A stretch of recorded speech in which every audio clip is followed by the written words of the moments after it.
বিরিয়ানি মোটামুটি সকলেরই প্রিয়, আমারও ভীষণ প্রিয়। আমরা কিছুদিন আগে গোয়া ঘুরতে গেছিলাম, আর আমরা যে হোটেলটাতে উঠেছিলাম সেখানে একটা প্রন বিরিয়ানি ট্রাই করেছিলাম। স্বাদটা এখনও আমার মুখে লেগে আছে। খাওয়ার সঙ্গে সঙ্গে ভেবেছিলাম বাড়িতে গিয়ে বানাবো, তো কালকে ট্রাই করলাম। রেসিপিটা আপনাদের সঙ্গে শেয়ার করছি। আগেই বলে দিই, এটা কিন্তু আমাদের ওই কোয়েন্টিসেন্সিয়াল বেঙ্গলি বিরিয়ানির মতো নয়, একটু আলাদা। উপকরণে একটু 19-20 আছে। কড়ায় তেল দেব, অবশ্যই সাদা তেল, এবং তেলটা বেশ ভালোভাবে গরম হয়ে গেলে আমরা ফোড়নের উপকরণগুলো একে একে দিয়ে দেব। ফোড়নের জন্য যাচ্ছে সাজিরে, তেজপাতা, লবঙ্গ, ছোট এলাচ, বড় এলাচ, জয়িত্রী আর কিছু গোটা গোলমরিচ। এবং এরপরে দিয়ে দেবো কুচি করে রাখা পেঁয়াজ। পেঁয়াজটা বেশ ভালোভাবে ভাজা ভাজা হয়ে গেলে আমরা দিয়ে দেবো আদা রসুনের পেস্ট। সেটাকে দিয়ে ভালো করে নাড়তে হবে। আদা রসুনের কাঁচা গন্ধটা চলে গেলে আমরা অ্যাড করে দেবো টমেটো কুচি। আর এটাকে আমাদের ততক্ষণ অবধি রান্না করতে হবে যতক্ষণ না টমেটোটা ভালোভাবে গলে যায়। তো এটা রান্না হতে হতে পাশে আমি হাঁড়ি চাপিয়ে দিয়েছি, আর জলটা গরম হয়ে গেলে আমি 1 চামচ সাদা তেল দিয়ে দিয়েছিলাম। এতে কি হয়, ভাতটা যখন আমরা নামাবো তখন ভাতটা একটু ঝুরঝুরে হয়।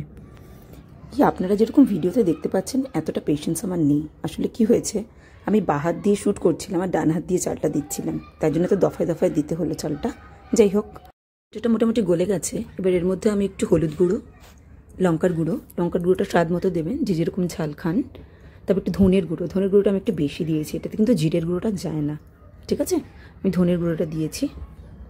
একটু জল দিতে হবে, নাহলে মশলাগুলো পুড়ে যাবে। তো একটু জল ঢেলে আমরা এটাকে আবার ভুনতে থাকবো। আমি ঠিক সামঞ্জস্য রাখতে পারছি না এই ক্যামেরাটা তাক করা আর খুন্তিটা নাড়াতে।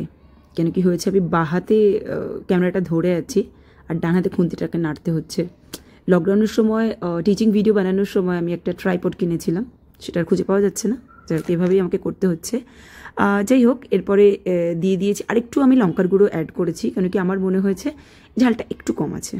এটা দিলে মোটামুটি ঠিক হবে। আর 2 চামচ দিয়ে দিলাম দই। যাই হোক, দইটাও ছড়িয়ে ফেলেছি। দইটা দিয়েও একটু নাড়বো।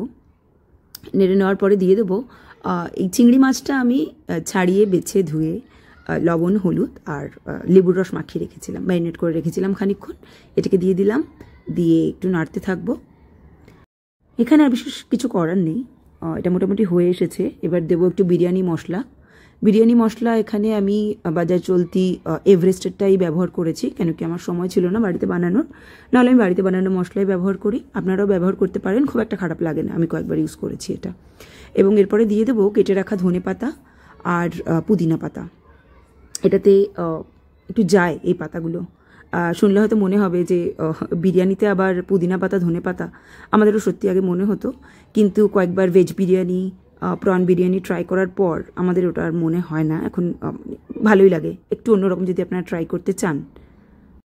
এখানে আমরা একটু নুন অ্যাড করে দিলাম, এবং এটাকে যেটা করতে হবে, এবার একটু অল্প অল্প করে জল দিয়ে এটাকে ঢেকে ঢেকে রান্না করতে হবে যতক্ষণ না চিংড়ি মাছটা সেদ্ধ হয়ে যায়। চিংড়ি মাছ সেদ্ধ হতে খুব একটা বেশি সময় লাগে না, তো ওই 3 থেকে 4 মিনিট যথেষ্ট। তো এটা রান্না হয়ে গেলে আমাদের যেটা করতে হবে, লেয়ারিংয়ে যেতে হবে। তো লেয়ারিংয়ের জন্য আমি কি করেছি, একটা হেভি বটম প্যান নিয়ে নিয়েছি এবং সেটাতে একটু ঘি ও গ্রিজ করে নিয়েছি। একটু ব্রাশ করে নিলে কি হবে, বিরিয়ানিটা আর কড়ার তলায় চিপকে যাবে না। ঠিক আছে, আর এই গ্রেভিটাকে আমি ঢেলে দিলাম কড়ার মধ্যে। এবার ওপর থেকে আমি চালটা দিয়ে দেবো, মানে ভাতটা যেটা আমি করে রেখেছিলাম। ভাতটা কিন্তু 90% বা 80% চালের ধরন অনুযায়ী আপনারা সেদ্ধ করে নিতে হবে। আর এখানে আমি হাঁড়িটা ফাইনালি 2 হাতে ধরতে পেরেছি। মেহরবানি আমার হাজব্যান্ডের, ভিডিওটা করে দিচ্ছিল। যাই হোক, ভাতটা একটু ছড়িয়ে দিলাম। দেওয়ার পরে এর উপরে একে একে যাবে কেটে রাখা ধনে পাতা, পুদিনা পাতা। সেটাকে আমি বেশ অনেক মাত্রায় দিয়েছি। তারপরে এরপরে যাবে দুধে ভেজানো জাফরান। আমি এখানে জাফরান মোটেও ব্যবহার করিনি, আমি করেছি খাবার রং। ঠিক আছে, অল্প মাত্রায় নিয়েছি খাবার রং এবং সেটা দুধে মিশিয়েছিলাম। সেটাকে আমি ওপর থেকে ছড়িয়ে দিলাম। দিয়ে এর উপরে আমি ভেজে রাখা পেঁয়াজগুলো দিয়ে দেবো, বেরেস্তা যেটাকে বলে।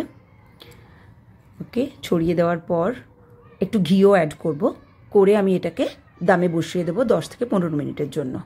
ঠিক আছে, উপর থেকে আরেকটু বিরিয়ানি মশলাও আমি অ্যাড করেছিলাম। কেন কি মনে হচ্ছিল যে গ্রেভির মধ্যে মশলাটা আছে, বাট ওপরে এই রাইসগুলোতে মেশানোটা জরুরি আছে। দেন আমি এটা আলাদা করে ব্যবহার করেছিলাম, আমার এটা মনে হয়েছে।